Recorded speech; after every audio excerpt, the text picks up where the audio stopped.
కులం ఉన్నదే 0.5. కాబట్టి మా కుటుంబం జోలికి ఎవరైనా వస్తున్నారో ఆ భయంతో వాళ్ళ మీద ఫోన్ ట్యాపింగ్ చేయించాడు. ఇది కేసీఆర్ డైరెక్షన్ ఇచ్చాడు.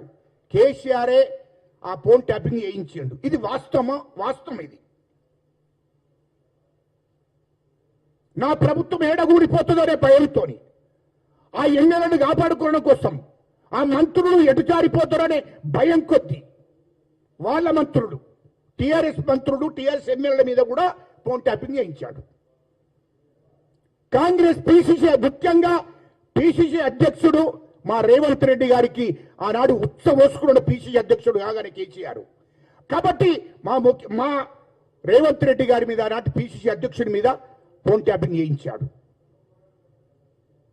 ఆనాడు మా రేవంత్ రెడ్డి గారి పిసిసి అధ్యక్షుడు ఉన్నప్పుడు ఆ ఇంటి చుట్టూ పెట్టాడు. అక్కడ ఫోన్ ట్యాపింగ్ చేయించాడు. మా కాంగ్రెస్ ఎమ్మెల్యేల మీద ఫోన్ ట్యాపింగ్ చేయించాడు. బీజేపీ నాయకుల మీద ఫోన్ ట్యాపింగ్ చేయించాడు.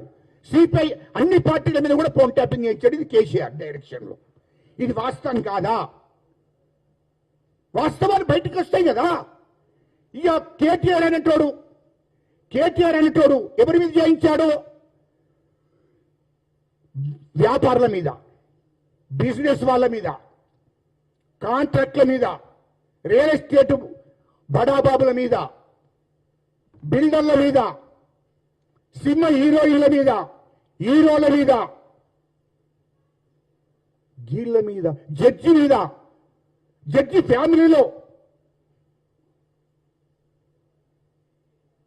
డాక్టర్ల మీద,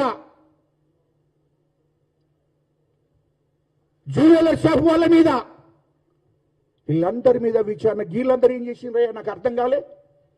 అరే లుచ్చా నా కొడుక, వీళ్ళందరూ ఏం చేసిందో చెప్పు అని అడుగుతున్నా నేను. వీళ్ళ హక్కులను కాలరాసినట్టే కదా, వాళ్ళ ఆత్మగౌరవాన్ని దెబ్బతీసినట్టే కదా,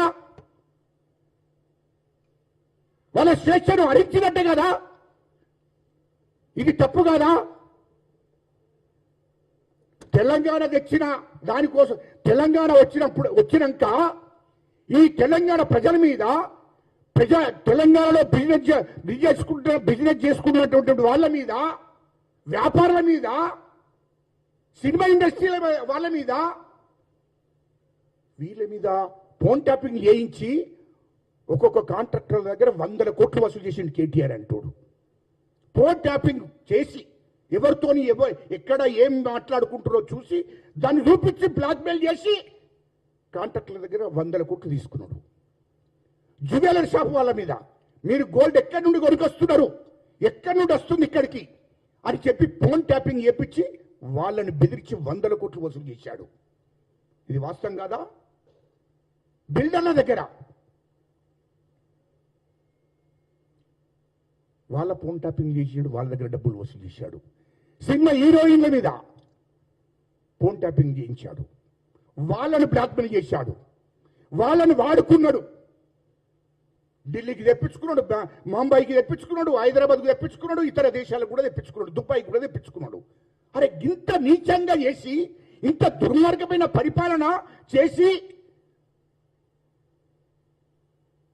వీళ్ళందరి హక్కులను కాలరాసి ఇంతమందిని మీరు మోసం చేసిందంటే ఫోన్ ట్యాపింగ్ ద్వారానే. ఇది వాస్తవం కదా? సినిమా హీరోలను, సినిమా డైరెక్టర్లను ఎంతమందిని మీరు బెదిరించి డబ్బులు వసూలు చేయాలి 100 కోట్లు. ఇది వాస్తవం కాదా? సినిమా హీరోయిన్లు కొత్తగా వచ్చినటువంటి సినిమా హీరోయిన్లు వాళ్ళను కూడా ఫోన్ ట్యాపింగ్ చేసి మీరు ఎవరెవరితో మాట్లాడుతున్నారో మొత్తం నాకు తెలుసు అని చెప్పి వాళ్ళని బ్లాక్మెయిల్ చేసి సినిమా ఇండస్ట్రీలో ఉండకుండా చేస్తాం మిమ్మల్ని, నా మాట వినకపోద్దని చెప్పి వాళ్ళను కూడా వాడుకున్నది వాస్తవం కాదా? సినిమా హీరోయిన్లు కొత్తగా వచ్చిన పిల్లలు వాళ్ళని వాడుకున్నది వాస్తవం కాదా? ఇంత దుర్మార్గమైన పనులు చేసుకుంటూ మమ్మల్ని విచారణకు వెళ్తారా? ఏంద్రా మీరేమంటా దేశానికి స్వతంత్రం తీసుకొచ్చిన నా కొడుకులారా? వాడు హరీష్ రావు మాట్లాడతాడు, అరే నీకు ఈ ఆస్తులను ఎక్కడి నుండి వచ్చినాయి భయ్ నాకు అర్థం కాలే.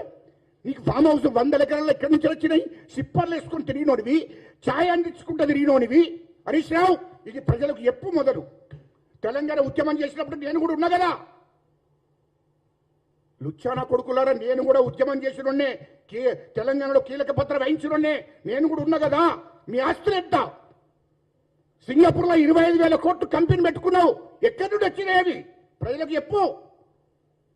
100 ఎకరాలు సంపాదించావు హైదరాబాదు, సిద్దిపేట నుంచి పడితే హైదరాబాద్ దాకా 1000 ఎకరాలు ఉన్నది నీకు హరీష్ రావు. అది ఎక్కడి నుండి వచ్చిందో ప్రజలకు చెప్పు. నేను చక్కటి పూసను, నేను దోసుకోలేదు.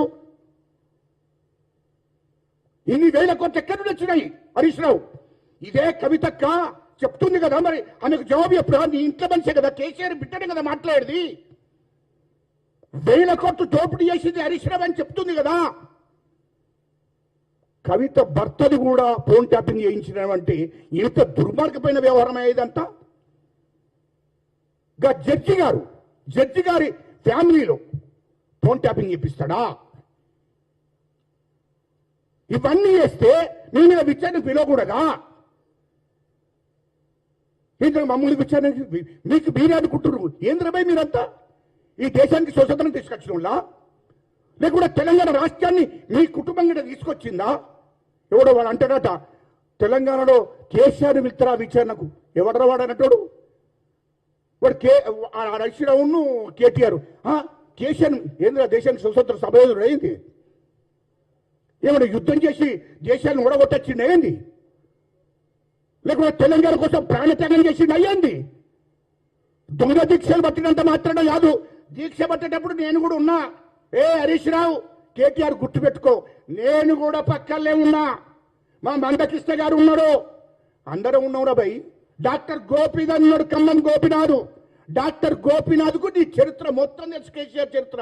నీ దీక్ష ఎట్లా పట్టినవు అయినా కదా, ఇడ్లీ వడాలు తీసుకొచ్చి పెట్టింది నీకు డాక్టర్ గోపీనాథ్ ఖమ్మం.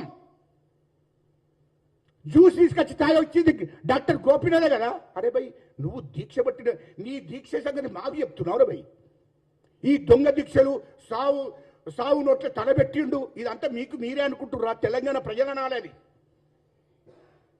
ఈ దొంగ దీక్షలు పట్టింది మాకు తెలియదా? పోనీ కేసీఆర్ ఎవరో తెలంగాణ కోసం జైలుకు వేయండా? ఏమైనా ప్రాణత్యాగం చేసిండా? అరే కేటీఆర్, నువ్వేమైనా ప్రాణత్యాగం చేసినావా చెప్పు. మరి హరీష్ రావు, నువ్వేమైనా ప్రాణత్యాగం చేసినావా చెప్పు. ప్రాణత్యాగం చేసినా? విచారణ లేకపోతే మేము జాగీర్దారులా? ఏదో నిజాం కుట్టే మారుస్తున్నా మీరు? నాకు అర్థం కాలే. తెలంగాణను మొత్తం దోసుకున్న వాళ్ళు మీరు. మీ చరిత్ర 2001లో పార్టీ పెట్టుకున్నది కూడా, 2001లో పార్టీ పెట్టుకున్నది కూడా కమ్మలు రెట్లు ఈ రాష్ట్రాన్ని ఏలుతున్నారు, వెలుమల ఎందుకు ఏలకూడదని చెప్పి ఆ ఉద్దేశంతో కేసీఆర్ పార్టీని పెట్టుకున్నాడు. పార్టీని పెట్టుకుంటే పార్టీని బలోపేతం చేసుకోవడం కోసం తెలంగాణ వాయిస్ ఎత్తుకున్నాడు కేసీఆర్. అది గుర్తుపెట్టుకోమని చెప్తున్నా. తెలంగాణ ఉద్యమకారుడు కాదు ఆడెవడన్నా మాట్లాడితే వానంత మూర్ఖుడు ఎవడు లేడు, గుర్తుపెట్టుకో. తెలంగాణ కోసం పోని ఒక్కటి నాకు చెప్పండి, మీడియా ద్వారా నేను మీడియా ద్వారా అడుగుతున్నా.